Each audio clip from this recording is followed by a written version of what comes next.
ouvintes do Escuta Essa História. Eu me chamo Stephanie Menezes.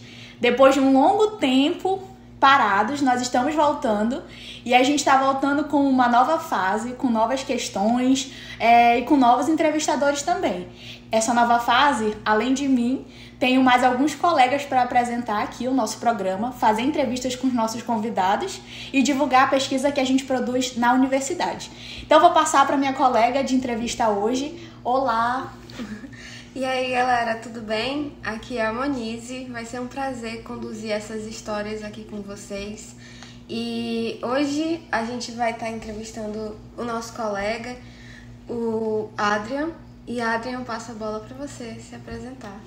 Olá, ouvintes. É um prazer estar aqui. Quero agradecer o podcast pelo convite. E vamos lá contar essa história. Então, Adrian, hoje a gente está aqui e a gente vai trabalhar com a pesquisa que tu fez de 2001 a 2022, que tem como título A Atuação Missionária Católica em Moçambique e os Movimentos Anticoloniais, com um corte de 1952 a 1960. E como primeira questão a gente tem: como era a relação do missionarismo católico com os movimentos anticoloniais e nacionalistas? Então, a atuação missionária católica em Moçambique, ela vai ter relação com os movimentos anticoloniais. Bom, para a gente entender essa relação entre os movimentos anticoloniais com a atuação missionária católica em Moçambique, a gente tem que entender como é que essa atuação ela se deu em Moçambique. A atuação missionária católica ela vai se estabelecer com o aumento do investimento do governo português em Moçambique. E esse aumento das missões ela vai ser assegurada pela Concordata de 1940 e o Acordo Missionário para tentar barrar o que seria justificado como perigo das missões protestantes, que é denunciado no relatório de José Júlio Gonçalves, em 1958, salvo engano. E então vai se espalhar e vai aumentar as missões em Moçambique. Basicamente, em primeiro momento, as missões católicas elas vão atuar com o interesse da nação portuguesa para tentar levar para frente o projeto de nacionalização de Portugal. Mas após 1945, com o fim da Segunda Guerra Mundial, as missões elas vão começar a ter discordância com o governo português. Algumas hierarquias eclesiásticas elas vão começar a ter certo embate com algumas figuras do governo português. E uma dessas figuras que vai ter embate com o governo português vai ser o Dom Sebastião Soares Rezende, bispo da Beira, assim como a Sociedade dos Padres Brancos. Basicamente, após 1955, vai se atrelar por toda a África movimentos nacionalistas e movimentos de cunho emancipatório. E com essa discordância com o governo português, o Dom Sebastião Soares ele vai fazer denúncias das condições de trabalho, vai fazer reivindicações de melhorias do ensino secundário, assim como ele vai fundar o Diário de Moçambique, que é um jornal da Diocese, em 1950, e nesse jornal ele vai começar a fazer essas críticas ao governo. E através desses jornais e de cartas pastorais ele vai fazer essas denúncias, e através dessas denúncias ele vai começar ele vai começar a ganhar seus próprios seguidores contra o racismo dentro de Moçambique.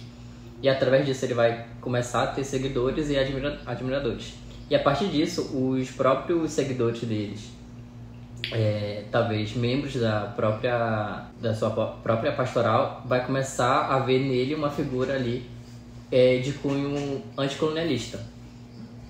E já a Sociedade dos Padres Brancos eles vão ser instaladas em 1945 e expulsos em 1960, porque eles começam a ter incompatibilidade também com o regime, por acreditar que ao respeito e à proteção das culturas nativas, assim como a revelação do evangélico como suas próprias maneiras.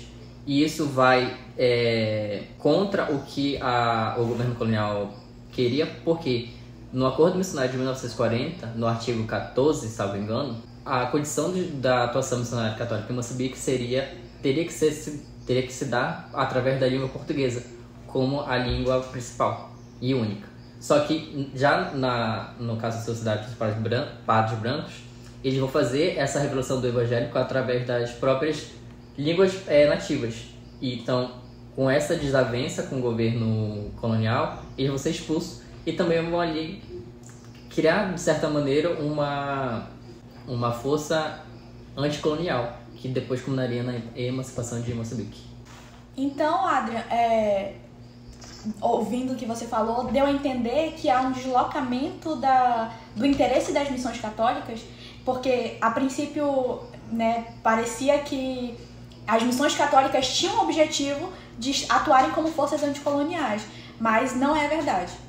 Não. No primeiro momento, as missões católicas, na verdade, ela vai ter um cunho mais colonial mesmo, porque esse próprio atrelamento entre a igreja e o governo vai ser porque o Portugal vai ter um projeto de nacionalização e via que, para manter esse projeto, ele teria que formar cristãos para tentar manter esse projeto de nacionalização e fazer dar certo, o que obviamente não vai dar certo mais à frente. E aí, Adriano, seguindo assim o fluxo do teu trabalho, como os moçambicanos atuaram junto aos missionários nesses movimentos anticoloniais? As missões elas vão ter importante influência e vão representar uma grande importância porque vários figuras anticoloniais africanos, moçambicanos, eles vão ser oriundos das próprias missões católicas, como também das missões protestantes. O próprio Eduardo, que vai ser um importante líder da luta anticolonial, ele é oriundo de uma dessas missões. Adria, inicialmente a gente estava falando sobre as missões católicas, mas aí no meio da sua fala você falou sobre as missões protestantes, né? E aí eu queria que você falasse um pouco mais sobre a diferença dessas missões. Primeiro, relacionado à quantidade, a gente está falando de números equivalentes, ou eram números muito díspares, né? E outra, a gente tem essas duas missões que são diferentes, que são de religiões diferentes, com os mesmos propósitos, então propósitos anticoloniais, ou, por exemplo, as questões católicas e as protestantes estavam auxiliando o governo português? A respeito da questão dos números das missões. A Concordata de 1940 e o Acordo Missionário Católico de 1940 também, ele vai assegurar essas missões católicas e vai aumentar o número de missões católicas no período de 1945 a 1961. A gente vai ter um aumento das missões católicas pouco mais de 182,85% em números. Em 1945 a gente tinha 70 missões em Moçambique, católicas. Já em 1961 a gente vai chegar a 184. Enquanto as missões protestantes a gente tinha 14, e só aumenta um número, que de 14 vai para 15. Em relação a essa pergunta, é também importante entender como é que ocorreu esse aumento. Esse aumento ele vai ser justificado no relatório de José Júlio Gonçalves, que via as missões protestantes como perigo. Preliminarmente, a gente pode pensar que seria por conta de... É uma mesma religião, protestante e católico é uma religião cristã, só que com dogmas diferentes. Esse preconceito se daria por esses dogmas diferentes, ou seria por questões financeiras, porque para manter missões católicas teria que ter condições financeiras, ou seria por questões políticas e ideológicas. Por quê?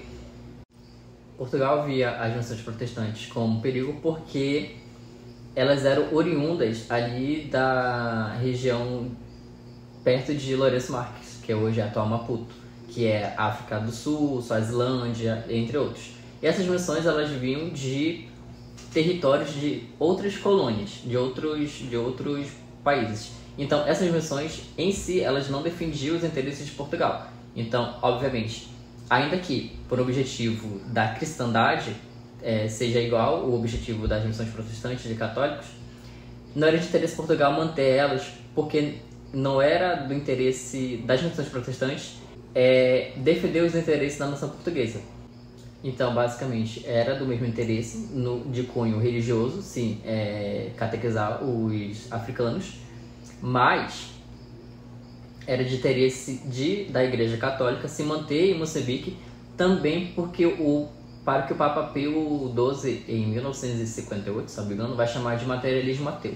Mas o que seria esse ateu? Não seria um ateísmo, na minha concepção, pelo menos, na minha análise, não seria o que a gente chama de ateísmo hoje, uma não divindade ou a não existência de um Deus.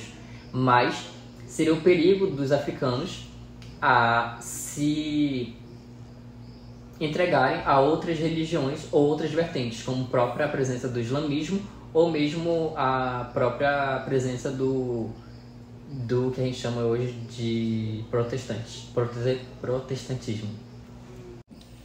Adri, você já mencionou a questão do islamismo, né? E a próxima pergunta que eu ia fazer era justamente sobre a existência de outras missões, que não católicas ou protestantes, nesse território. Se haviam outros movimentos religiosos que estavam adentrando o país. E se sofriam, por exemplo, uma mesma discriminação que as missões protestantes, ou mesmo se em números a gente está falando de números muito escassos. Então, sobre essa questão da discriminação, enquanto a atuação missionária católica, a Igreja Católica, ela tinha todo o aparato do governo, tinha toda a estrutura, as missões protestantes elas vão sofrer uma certa repreensão do governo pela própria PAID, que é a polícia institucional instalada em Moçambique, mas a gente tinha também outros movimentos religiosos, como o próprio islamismo, como eu mencionei anteriormente, e também de hindus, que é proveniente ali da parte próximo ao continente asiático. Obviamente, como não era do interesse de Portugal estabelecer as missões protestantes em Moçambique, qual é a estratégia de Portugal? Nas principais metrópoles, eles vão colocar as missões protestantes administrando ali aquelas cidades e vão mandar para as áreas mais extremas, os interiores, para os nativos, as missões protestantes, numa tentativa de tentar barrar qualquer influência que viesse vamos dizer assim, da capital para os interiores, para tentar barrar esse movimento. Já no islamismo, então, como o próprio hinduísmo, eles vão tentar barrar de qualquer maneira e vai ser visto também como um perigo, como eles veem as missões protestantes, e vão tentar também barrar com a paz. Qualquer que fosse mencionado o movimento do islamismo, fosse a propagação dele ou a expansão dele, ele seria repreendido pela polícia institucional.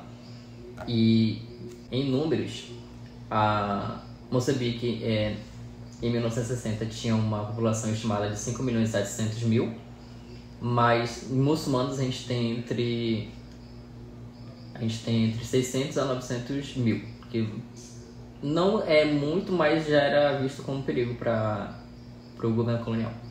E com relação a essa questão do islamismo, era visto como um perigo e também tinha esse preconceito porque a própria identidade muçulmana ela nada tinha a ver com a nação portuguesa. Então, para o governo colonial, isso ia contra o projeto nacionalizador. Se não ia a encontro com o projeto nacionalizador, logo teria que ser destacado ou repreendido pelo governo.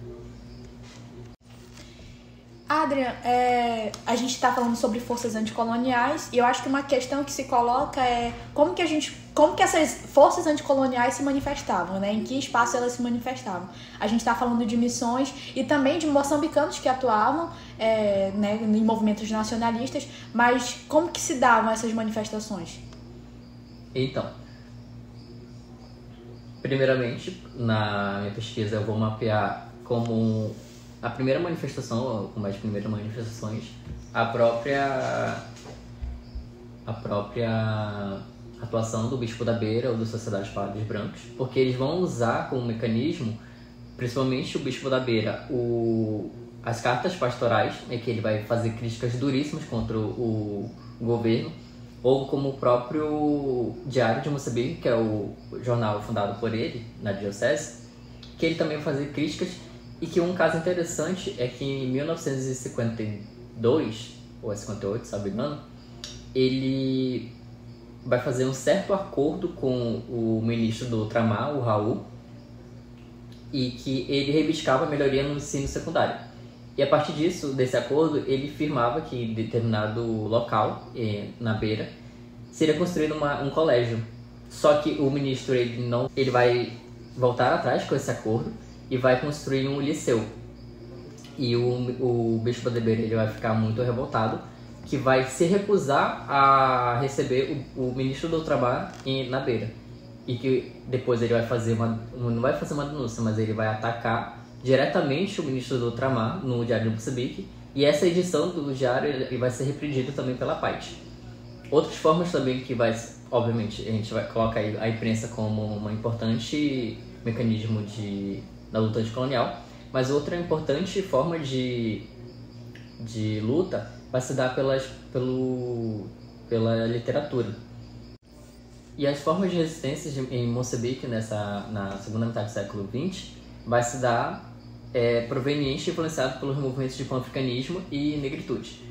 Enquanto o movimento de pan-africanismo ele vai ser mais um eminente político que vai atuar ali nas trincheiras, entre aspas, e nas próprias greves, nos próprios movimentos físicos, a negritude ela vai atuar nessa emancipação cultural. Então você vai essa influência nos espaços literários, onde contistas, poetas, escritores vão usar os seus meios para denunciar, mas não só denunciar, mas também para reverberar um passado comum, onde eles se orgulhavam de uma África.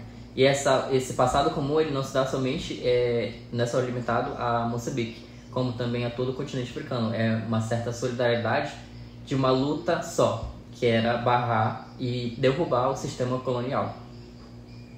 Só que eles também utilizavam a imprensa, principalmente para rodar ali os seus textos. E importantes nomes que vão rodar nesses jornais, que o principal deles é o Brado Africano e o outro é o Missarro, Noemi de Souza, José Craveirinha, entre outros. E algo interessante do Missarro é porque é um jornal que, na verdade, é uma revista literária de um único número, onde ele vai representar uma forma de tentar romper com os padrões coloniais que estavam aprisionando a literatura produzida na época. Por quê? Até 1904, 1912, a literatura presente em Moçambique era totalmente colonial. Eram funcionários portugueses que iriam para a África e produziam literatura sobre aquele continente, sobre aquele lugar.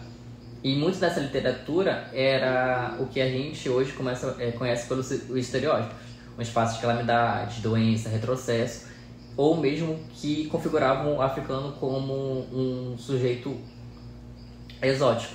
E a partir desse movimento literário, eles já começam a romper com esse padrão. Eles começam a ter orgulho do seu passado, a reescrever e escrever essa história e reconstruir para tentar romper com toda essa estrutura e história que foi distorcida pela colonialidade. E aí, Adrian, para a gente finalizar esse bloco, a gente queria entender um pouco qual era a importância das missões católicas para a formação de uma força anticolonial. Bom, basicamente, a importância das missões para esses movimentos coloniais é porque, nesse primeiro momento, as missões católicas elas vão representar um primeiro ambiente onde há certas autoridades, e assim a gente vê as hierarquias eclesiásticas, indo de frente com o governo colonial.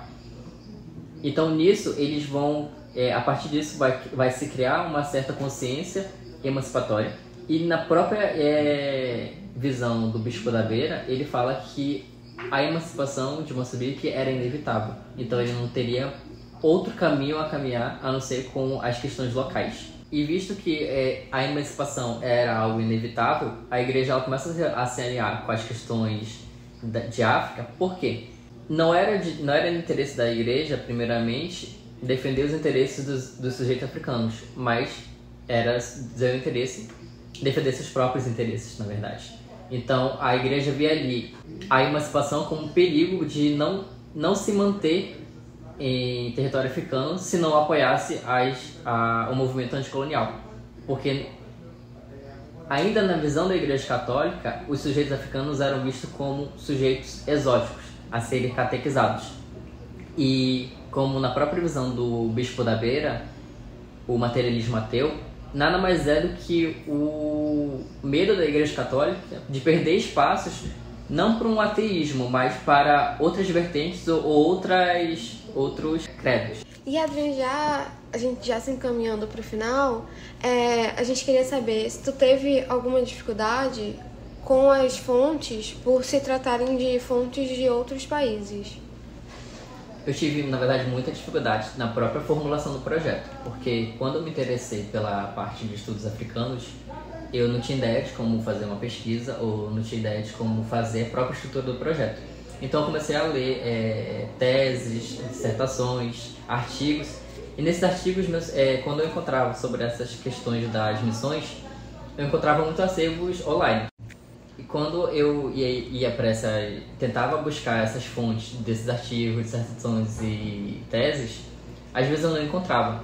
Então, a partir de uma amiga que me inseriu nesse mundo de estudos africanos, ela me indicou algumas fontes, o próprio Memória Africana, ela é um acervo online que é da Universidade de Aveiro, e é um acervo que eu utilizei bastante na pesquisa. Só que na pesquisa eu utilizei bastante os boletins gerais da Colonial.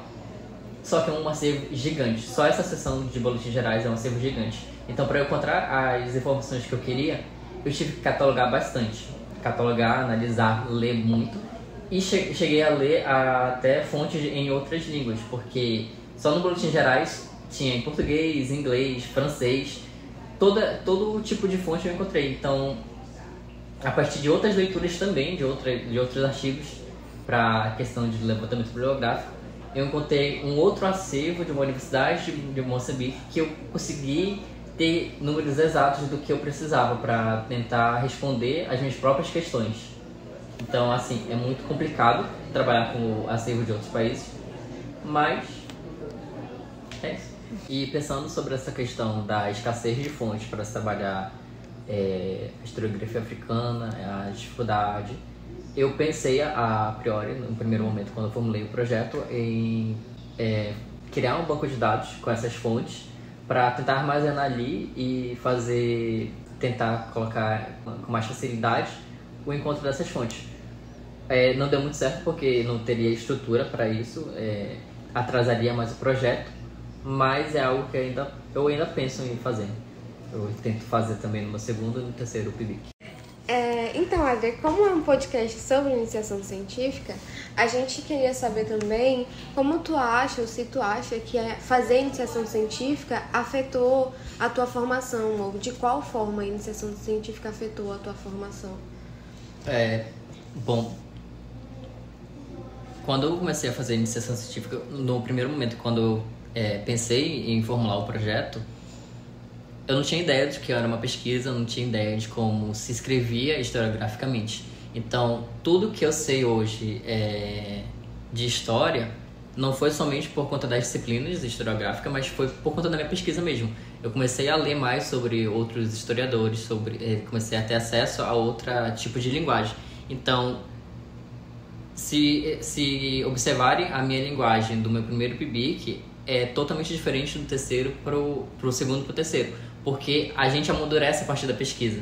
A gente começa a ter um olhar mais preciso, a gente analisa a fonte com mais precisão, a gente começa a fazer mais perguntas para a fonte. Então, a iniciação científica é importante nesse quesito porque ela prepara a gente para algo que a gente desconhece. E agora, já no fim, esse é o último bloco, esse é um espaço livre, né? Pra ti poder falar, fazer agradecimentos, reclamações, colocações, abrir seu coração pra gente e pros demais ouvintes. Bom, eu acho que eu tenho mais a agradecer a minha amiga Girlane Silva, porque ela me inseriu nesse mundo de estudos africanos. Ela me deu ali a primeira mão. Eu costumo dizer que ela foi minha co-orientadora, porque toda e qualquer dificuldade que eu tinha, eu ia para ela, porque ela já trabalhava com essas temáticas. Ela me apresentou algumas fontes e a gente que é da história, a gente sabe como é importante e como é simbólico um historiador indicar outras fontes para outro historiador. Então, assim, eu não seria o pesquisador que eu sou hoje sem essa primeira mão que a Gilane me deu. Então, eu tenho a agradecer muito a elas, aos meus amigos, entre surtos e crises que eu tive durante esses 3 anos de pesquisa. E é isso. Então, Adria, primeiro a gente quer te agradecer por ter topado participar do nosso podcast, né? Nesse primeiro episódio de volta, a gente está retornando, espero que a gente continue aí por longos e longos anos, porque é fundamental que a gente não só pesquise, mas que a gente divulgue a nossa pesquisa também. E eu acho que o melhor do Escuta Essa História é a gente compartilhar essas experiências, né? Experiências que às vezes, a princípio, tem frustrações, mas também tem muitas vitórias. E eu acho que iniciar a nossa pesquisa, mesmo que ela seja mínima, pequena, é 1 ano só de pesquisa, mas ela faz total diferença na nossa formação, né? Então, muito obrigada por compartilhar a tua experiência, os erros e acertos que a gente tem nesse processo. Quero agradecer também a minha companheira Monize. Eu que agradeço ao Adrian também pela disponibilidade, agradeço a Stephanie pela parceria, por topar esse retorno. E é isso, gente. Muito obrigada e se cuidem, bebam água. E até o próximo episódio.